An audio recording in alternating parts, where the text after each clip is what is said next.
आपके अपने YouTube channel रॉकस्टाडी class दोस्तों आपका स्वागत है। जैसा कि दोस्तों आपको पता है 22 मार्च को हमारा कक्षा 11वीं का भूगोल जियोग्राफी विषय का पेपर है। लगातार दोस्तों मैं आपको तैयारी कराते जा रहा हूँ ओके। इसलिए दोस्तों मैंने आपको पहले 2 अंक की महत्वपूर्ण क्वेश्चन आपकी कवर करा दी है। वस्तुनिष्ठ भी क्रम से कवर कराते जा रहा हूँ। क्रम से दोस्तों आप वीडियो देखना चाहते हैं अलग से प्लेलिस्ट बना दी है। क्लास 11 जियोग्राफी वार्षिक परीक्षा इंपॉर्टेंट क्वेश्चन 2024 के नाम से प्लेलिस्ट है। तो प्लेलिस्ट में जाकर क्रम से दोस्तों वीडियो देखकर आप तैयारी कर सकते हैं। आज की इस वीडियो में दोस्तों हम 3 अंक की अति महत्वपूर्ण प्रश्नोत्तर देखने वाले हैं। सो वीडियो को दोस्तों ध्यान से अंत तक देखिएगा।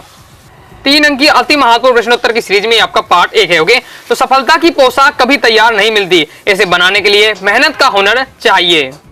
तो सबसे पहले दोस्तों हमारा क्वेश्चन आ जाता है 3 अंक की महत्वपूर्ण प्रश्न में भूकंप से बचाव के 3 उपाय लिखिए ओके। इंपॉर्टेंट है। तो अगर भूकंप से हमें बचाव करना है तो उसके उपाय बताना है। तो पहला है भूकंप नियंत्रण केंद्रों की स्थापना, जिससे भूकंप प्रभावित क्षेत्रों में लोगों को समय पर सूचना पहुंचाई जा सके। दूसरा, भूकंप प्रभावित क्षेत्रों में घरों के प्रकार एवं भवन की डिजाइन में सुधार लाना। ऐसे क्षेत्रों में ऊंची इमारतें, बड़े प्रौद्योगिक संस्थान और शहरीकरण को बढ़ावा नहीं देना चाहिए। तीसरा, भूकंप प्रभावित क्षेत्रों को भूकंप प्रतिरोधी इमारतें बनाना और सुभेद्य क्षेत्रों में हल्के निर्माण सामग्री का इस्तेमाल करना चाहिए। आगे देख लेते हैं। आगे दोस्तों हमारा नेक्स्ट क्वेश्चन है बाढ़ आने के कोई 3 कारण लिखिए। बाढ़ क्यों आ जाती है ओके। तो सिंपल अगर आप एक बार पढ़ लेते हैं तो आप अपनी भाषा में फिर आप लिख सकते हो। बहुत सारे कारण रीजन आपको स्वयं पता ही होंगे ओके। नदियों के ऊपरी भागों में होने वाली भारी वर्षा के कारण अतिरिक्त जल प्रभाव से तेजी के साथ बहता है, जिससे बाढ़ आती है। दूसरा है नदियों की धारा क्षेत्र में अवसादों के जमा होने से छिछली हो जाती हैं। ऐसी नदियों की जल प्रवाह क्षमता कम हो जाती है। भारी वर्षा होने में पानी किनारे की मोड़ की ओर बहने लगता है ओके। मतलब ये मान लीजिए इस बार से नदी है और यहाँ से बहुत सारा कचरा बीच में भर गया ओके। तो फिर क्या है नदी बहुत जो पानी का प्रवाह है बहुत धीमा हो जाता है ओके। जब अत्यधिक वर्षा होती है तो पानी भर जाता है और पानी निकल नहीं पाता और बाढ़ की स्थिति ले लेती है ओके। वही बताया जा रहा है। जैसे वनस्पति वर्षा जल को बहने से रोक कर भूमि में रिसने को बंद कर देती है। वनस्पति के विनाश के कारण भूमि का पानी का रिसाव नहीं कर पाती है। वर्षा का पानी बेरोक टोक तेजी से गति से नदियों में पहुंचकर बाढ़ का आकार कारण बनता है ओके। नेक्स्ट दोस्तों देख लेते हैं। नेक्स्ट दोस्तों हमारा क्वेश्चन है वायुमंडल के संगठन को समझाइए। इंपॉर्टेंट है ओके। तो वायुमंडल में गैसें जलवाष्पों एवं धूल कणों से बना है। वायुमंडल की ऊपरी परतों में गैसों का अनुपात इस प्रकार बदलता है कि 120 किलोमीटर की ऊंचाई पर ऑक्सीजन की मात्रा नगण्य हो जाती है। मतलब 120 किलोमीटर तक का है आप पहुंचेंगे जब तक वहां आपको एक भी ऑक्सीजन नहीं मिलेगी। इस प्रकार कार्बन डाइऑक्साइड एवं जलवाष्प पृथ्वी के सतह से 90 किलोमीटर की ऊंचाई तक ही पाए जाते हैं। कार्बन डाइऑक्साइड मौसम विज्ञान की दृष्टि से बहुत ही महत्वपूर्ण गैस है, क्योंकि यह सौर विकिरण के लिए पारदर्शी लेकिन पार्थिव विकिरण के लिए अपारदर्शी है। यह ग्रीन हाउस प्रभाव के लिए पूरी तरीके से उत्तरदायी है। ओजोन वायुमंडल का दूसरा महत्वपूर्ण घटक है, जो कि पृथ्वी की सतह से 10 से 50 किलोमीटर की ऊंचाई में बीच में पाया जाता है। यह एक फिल्टर की तरह कार्य करता है, जो कि या तथा सूर्य से निकलने वाली पराबैंगनी किरणों को अवशोषित कर उनको पृथ्वी की सतह तक पहुंचाने से रोकता है ओके। तो इंपॉर्टेंट है, अच्छे से तैयार कर लीजिए। पढ़ते ही आपको क्या समझ में आ गया, बिल्कुल आसान लैंग्वेज में दिया हुआ है। नेक्स्ट हमारा क्वेश्चन है ऊंचाई के साथ जलवाष्प की मात्रा तेजी से क्यों घटती है, समझाइए। तो वायुमंडल में जलवाष्प की मात्रा वाष्पीकरण तथा संघनन से क्रमशः घटती बढ़ती रहती है। हवा में मौजूद जलवाष्प को आर्द्रता कहते हैं। हवा के प्रति इकाई आयतन में विद्यमान जलवाष्प को ग्राम प्रति घन मीटर के रूप में व्यक्त किया जाता है। हवा द्वारा जलवाष्प ग्रहण करने की क्षमता पूरी तरीके से तापमान पर निर्भर होती है। ऊंचाई बढ़ने के साथ साथ तापमान घटता रहता है, अर्थात 165 किलोमीटर की ऊंचाई पर 10 सेंटीग्रेड तापमान घट जाता है। इसलिए ऊंचाई बढ़ने के साथ साथ तापमान घटने पर जलवाष्प की मात्रा क्या है बढ़ती जाती है। सिंपल, अगर तापमान घटता जाएगा तो जलवाष्प बढ़ती जाएगी ओके। नेक्स्ट दोस्तों हमारा क्वेश्चन है महासागरीय लवणता को प्रभावित करने वाले कारकों का वर्णन कीजिए। वो आपको कारण बताने हैं जो महासागरीय लवणता को प्रभावित करें। तो यहाँ आपको 3 कारण दिए हैं। 3 नंबर का है। पहला है स्वच्छ जल की पूर्ति, दूसरा है आपका वाष्पीकरण की मात्रा और तीव्रता, तीसरा है आपका धाराएं। इस प्रकार से पहले जब भी आप क्वेश्चन का आंसर याद करें, अगर हेडिंग वाइज है तो आपको उनको क्या है उनकी हेडिंग अच्छे से आपको याद कर लेनी है। हेडिंग याद हो जाए तो उनके बारे में फिर आपको समझकर तैयार कर लेना है। तो स्वच्छ जल की आपूर्ति, फिर आपका वाष्पीकरण की मात्रा में तीव्रता और धाराएं ये आपकी दी है। महासागरीय लवणता को प्रभावित करने वाले कारक पढ़ लीजिएगा, बिल्कुल सिंपल भाषा में दिया है, तैयार कर लीजिएगा। नेक्स्ट हमारा क्वेश्चन है धीर ज्वार यानी बृहद ज्वार को सचित्र समझाइए। तो धीर ज्वार या बृहद ज्वार सामान्यतः पृथ्वी पर सूर्य की तुलना में 15 करोड़ किलोमीटर दूर है। में चंद्रमा की कम दूरी के कारण लगभग 80% गुरुत्वाकर्षण बल चंद्रमा का ही अनुभव किया जाता है।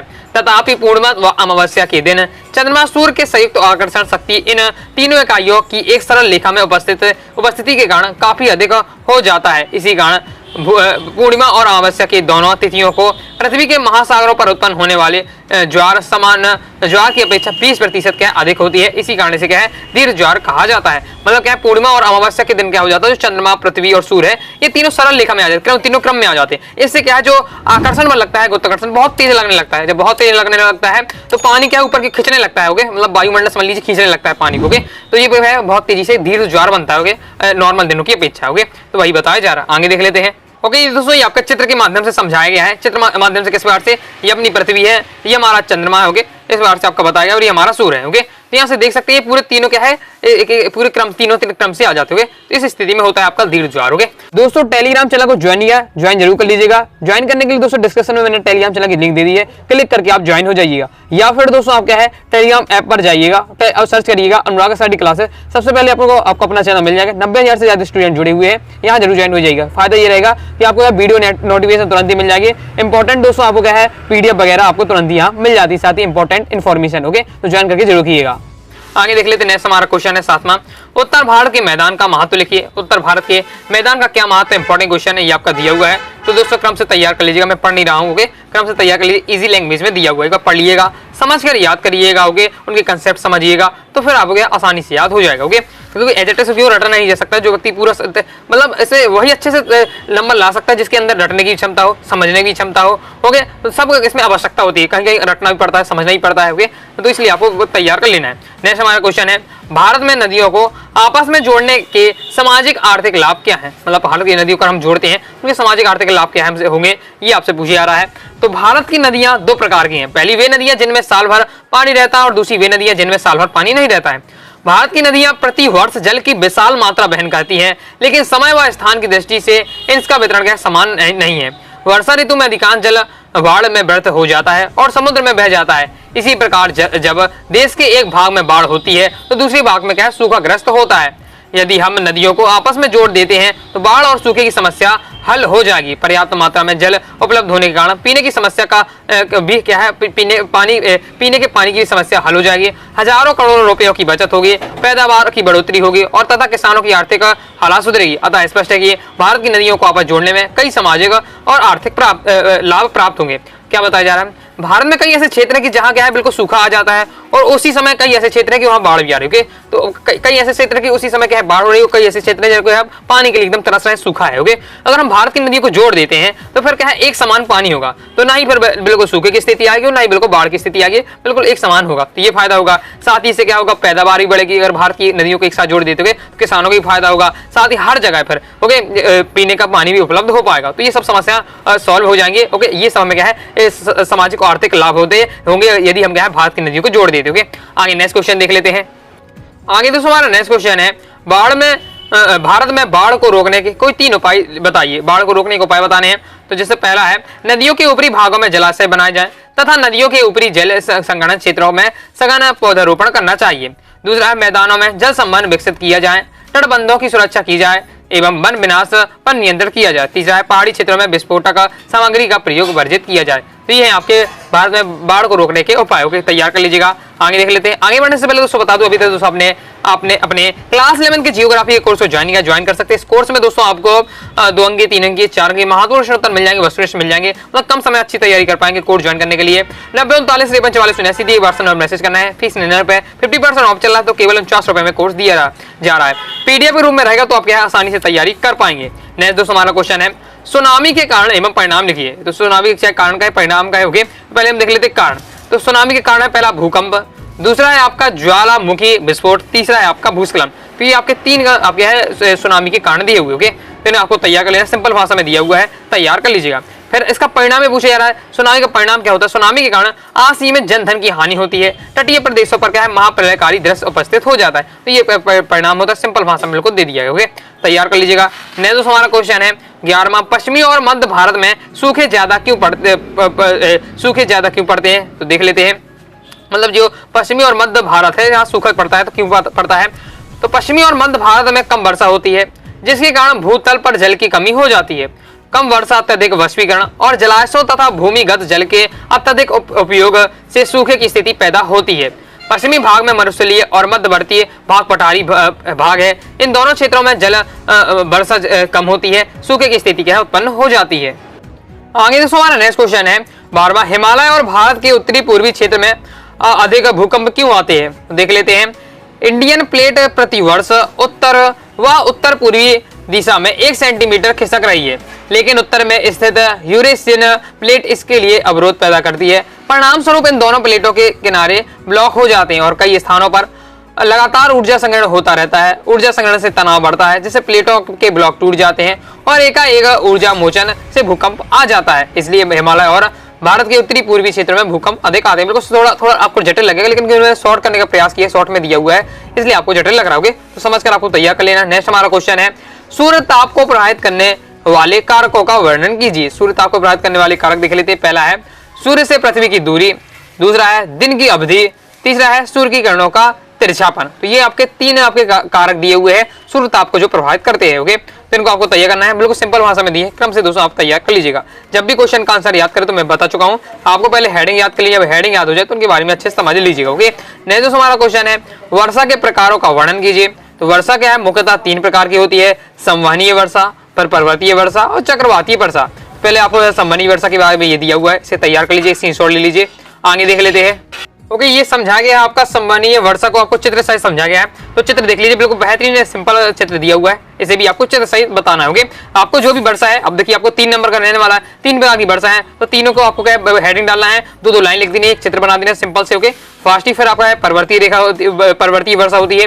तो पर्वतीय वर्षा के बारे में आपको ये बताया, 3 लाइन में समझाया, बिल्कुल सिंपल भाषा मैंने दिया हुआ, जिस प्रकार से आपको क्या है पेपर में लिखना चाहिए, जिससे आपको फुल मार्क्स मिलेंगे। फिर आपको ये डायग्राम बना देना, देखिए डायग्राम भी बहुत ही बेहतरीन तरीके से दिया हुआ। ओके, फिर नेक्स्ट है दोस्तों हमारा चक्रीय वर्षा। ओके, फिर चक्रीय वर्षा के बारे में आपका ये दिया हुआ, इसे तैयार कर लीजिएगा, स्क्रीनशॉट ले लीजिए। ओके, या फिर वीडियो को देखते ही याद कर लीजिए, और ये आपका दिया चक्रीय वर्षा का आपका डायग्राम। ओके, अच्छे से आपको तैयार कर लेना है। ओके, तो ये हमारा कंप्लीट हो जाता है।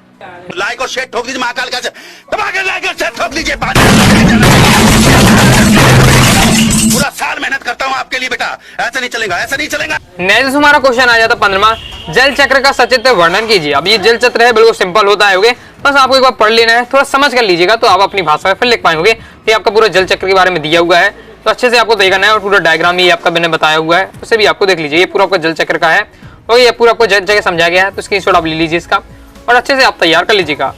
ये आपका पूरा दिया हुआ है। ओके, तो तैयार अच्छे से कर लीजिए, और ये जल चक्र हमारा क्या कंप्लीट हो जाता है। ओके, अगर मेरी मेहनत पसंद आ रही हो, मुझे आपको कंटेंट प्रोवाइड कर रहा हूँ, पसंद आ रहा तो वीडियो को लाइक जरूर करिए, क्योंकि काफी मेहनत लगती है आपका सॉल्यूशन तैयार करने में। ओके, नेक्स्ट दोस्तों हमारा क्वेश्चन है, ज्वार भाटा नौका संचालन को कैसे प्रभावित करता है? देख लेते हैं किस प्रकार से प्रभावित करता है। तो ये हमारा उत्तर दिया हुआ है कि ज्वार भाटा नौ संचालकों व मछुआरों को उनके कार्य संबंधी योजनाओं में मदद करता है। नौ संचालन में ज्वारीय प्रवाह से अत्यधिक महत्व है। ज्वार की ऊंचाई से बहुत अधिक महत्वपूर्ण है, विशेषकर नदियों के किनारों वाले बंदरगाहों एवं ज्वार मुख के भीतर, जहां प्रवेश द्वारा छिछली रोधिकाएं होती हैं, जो कि नौकाओं और एवं जहाजों के बंदरगाह में प्रवेश करने से रोकती हैं। जिस नदी के समुद्र तट में मुहाने पर बंदरगाह हो, और जब ज्वार आता है तो बड़े बड़े जहाज बंदरगाह पर प्रवेश कर जाते हैं। इसका उदाहरण भारत में हुगली नदी के तट पर स्थित कोलकाता बंदरगाह है। ओके, आगे देख लेते हैं। नेक्स्ट हमारा क्वेश्चन है, पश्चिमी तटीय मैदान एवं पूर्वी तटीय मैदान में 3 अंतर लिखिए। इंपॉर्टेंट है, प्रीवियस ईयर में आ चुका है, तो ये आपका दिया हुआ पश्चिमी तटीय मैदान और पूर्वी तटीय मैदान में अंतर, तो इसके इसी छोड़ लीजिए और अच्छे से तैयार कर लीजिएगा। ओके, समझाने की बात नहीं है, बिल्कुल सिंपल आपका दिया हुआ। ओके, नेक्स्ट दोस्तों आपको तय करना है, भारत की नदियां तथा दक्षिण भारत की नदियों में आपको क्या है अंतर बताना, मतलब उत्तर की भारत की नदियां और दक्षिण भारत की नदियों में आपके अंतर पूछे जा रहा होगे। तो ये आपका दिया हुआ है उत्तर भारत की नदियों और दक्षिण भारत की नदियों में अंतर, तैयार अच्छे से कर लीजिएगा। इसी छोड़े से क्या है फास्ट ले लीजिए, इस प्रकार से आपका दिया हुआ है। नहीं तो हमारा क्वेश्चन है, भूकंप के सामाजिक आर्थिक प्रभावों का उल्लेख कीजिए। तब भूकंप आता है तो हमें क्या प्रभाव पड़ता है हमारे सामाजिक और आर्थिक। आर्थिक तो हमें पता है, मतलब आर्थिक की हानि होती है, समाज में भी क्या प्रभाव पड़ता है पूरा आपको बता देने होंगे। तो इस प्रकार से आपका दिया हुआ है, अच्छे तैयार कर लीजिए, बिल्कुल सिंपल आपकी भाषा में दिया हुआ है, तो अच्छे से तैयार कर लीजिए।